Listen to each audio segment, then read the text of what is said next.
Hello student, welcome to my YouTube channel study time. तो बच्चों, आज के इस वीडियो के माध्यम से कक्षा 6 क्लास का हिंदी का जो आपका 11 चैप्टर है, 11 चैप्टर का नाम क्या है, शल्य चिकित्सा के प्रवक्ता, जो आपका है इस अध्याय का जो आपका ऑब्जेक्टिव क्वेश्चन आंसर है, उस ऑब्जेक्टिव क्वेश्चन आंसर को मैं इस वीडियो के माध्यम से बताने वाला हूँ। और ये चैप्टर को आप ध्यान से देखिएगा।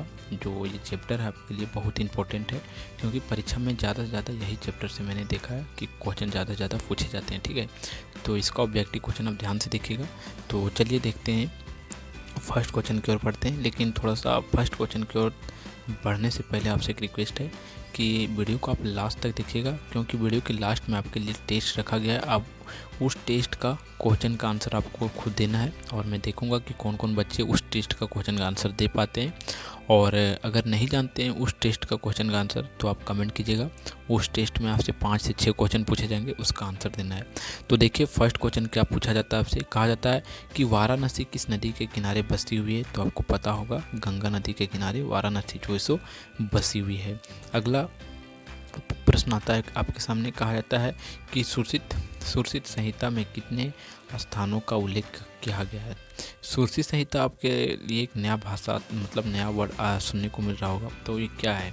सुरसित संहिता यानी कि ये जो है सो एक ग्रंथ है, जिन्होंने इसमें जो है सो आपको जो है सो बॉडी पार्ट के बारे में और हथियारों के बारे में लिखा हुआ है कि कैसे लोगों को ऑपरेशन पहले किया जाता था, और अन्य जानकारी इसमें दिया गया है। तो वही पूछा गया है कि कितने स्थानों के बारे में उल्लेख किया गया है सुरसित संहिता में। तो 6 स्थानों के बारे में उल्लेख किया गया है। आंसर आपका सी होगा। अगला आपके सामने आता है थर्ड नंबर का क्वेश्चन, और इसमें समझिएगा।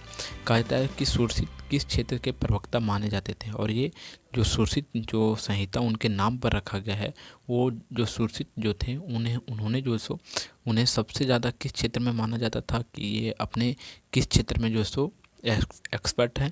तो वो शल्य चिकित्सा के, यानी कि शल्य चिकित्सा क्या हुआ कि जो जड़ी बूटी होता है ना, उसके वेद जो होते हैं उसके ज़्यादा ये नॉलेज रखते थे। अगला 4 नंबर का प्रश्न है। इसमें पूछा जाता है आपसे कि सुरसित का जन्म कहाँ हुआ था। तो सुरसित का जन्म जो सो काशी में हुआ था। आंसर आपके सामने क्या है, ये होगा। और 5 नंबर का प्रश्न को समझिएगा। कहा जाता है कि सुरसित का प्रमुख ग्रंथ कौन सा है। तो वही है सुरसित संहिता ही जो है सो उसका प्रमुख ग्रंथ है, और वही ग्रंथ में ये वो जो सो अपने काम के बारे में पूरा तरह से लिखकर बताए हैं। अगला है 6 नंबर का प्रश्न, और इसमें पूछा जाता है कि सुरसित संहिता में कुल कितने अध्याय हैं।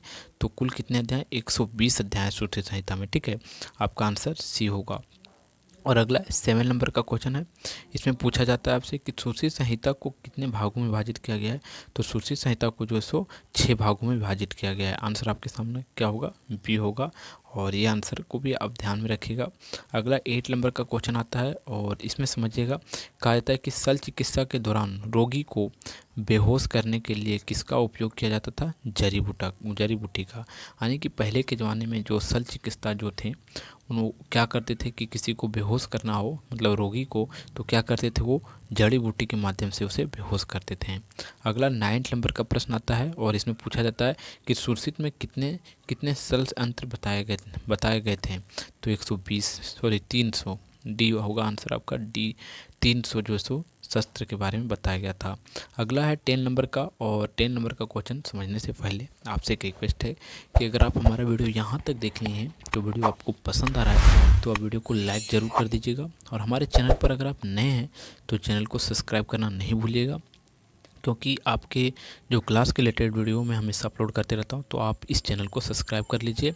और झारखंड बोर्ड के बच्चों के लिए खासकर ज़्यादा इंपॉर्टेंट है इस चैनल को सब्सक्राइब करना, और इस वीडियो को ज़्यादा से ज़्यादा अपने फ्रेंड तक सभी पर शेयर जरूर कीजिएगा। तो देखिए, 10 नंबर का प्रश्न पूछा जाता है कि शल्य यंत्र किस धातु से बनी होती थी पहले के ज़माने में। तो सोने और चांदी की धातु से बनाए जाते थे। जैसे कि शल्य यंत्र कहने का अर्थ ये हुआ, जैसे कि अभी के ज़माने में जो चीड़ फाड़ डॉक्टर करते हैं, ऑपरेशन करते हैं, वो ब्लेड अभी किस चीज़ का बना होता है, लोहे का। जैसे कि तब पहले के ज़माने में उसे सोने और चांदी का बनाया जाता था। क्यों बनाया जाता था उसका भी रीजन आगे बताया जाएगा। कहा जाता है शल्य यंत्रों के नाम किसके आधार पर रखा गया था। और पहले के ज़माने में जो शल्य यंत्र थे, यानी कि जो ऑपरेशन के लिए और अन्य कारणों के लिए जो ब्लेड हथियार बनाए जाते थे, वो किनके नामों पर रखा गया था। पशु और पक्षी के मुंह के आकार के नाम पर रखा गया था। ठीक है, आंसर आपका बी होगा। और अगला है 12 नंबर का कि सुश्रुत किस काल में थे, तो वैदिक काल में उनका जो सो क्या हुआ था, जन्म हुआ था और वे वैदिक काल के लोग कहलाएं। अगला आता है आपके सामने 13 नंबर का प्रश्न और कहा जाता है निषाद स्थान सुश्रुत संहिता का कौन सा अंग है? कौन सा अंग है? तीसरा अंग है, यानी कि दूसरा अंग है, बी होगा इसका आंसर। अगला 14 नंबर का क्वेश्चन है और 14 नंबर का क्वेश्चन समझिएगा। कहा जाता है किसे भारतीय शल्य चिकित्सा का जनक कहा जाता है? तो सुश्रुत को ही क्या कहा जाता है? भारतीय चिकित्सा का जो सो जनक कहा जाता है। अगला 15 नंबर का प्रश्न है और इसमें पूछा जाता है कि सुश्रुत संहिता में किस विषय की जानकारी नहीं दी जाती थी? और नहीं दी जाती थी किस विषय की? गणित की। ठीक है, आंसर आपका क्या होगा? सी होगा। उसमें शल्य चिकित्सा के बारे में ज़्यादा से ज़्यादा बताया जाता था आपको। अगला आपके सामने 16 नंबर का प्रश्न है।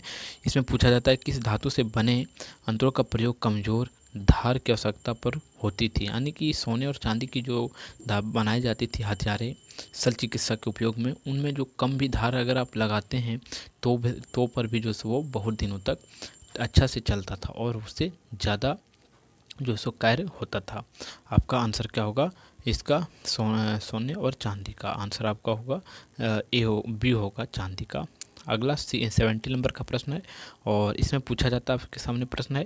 कहा जाता है शल्य चिकित्सा में रोगी को दर्द से मुक्त करने हेतु किस विधि का प्रयोग होता था? किस विधि का? जड़ी बूटी का, क्योंकि पहले के ज़माने में लोग जो सो जड़ी बूटी का ही ज़्यादा इस्तेमाल करते थे, इसी कारण से जड़ी बूटी का ही उपयोग ज़्यादा यहाँ बताया गया है शल्य चिकित्सा में। और सुश्रुत ने कितने प्रकार के शल्य अंत्र गिनाए थे? कितने प्रकार के? 25 प्रकार के, कम से कम जो सो 20 प्रकार के जो थे ही तो थे। अगला है कि टाके लगाने हेतु किस वस्तु का प्रयोग किया जाता था?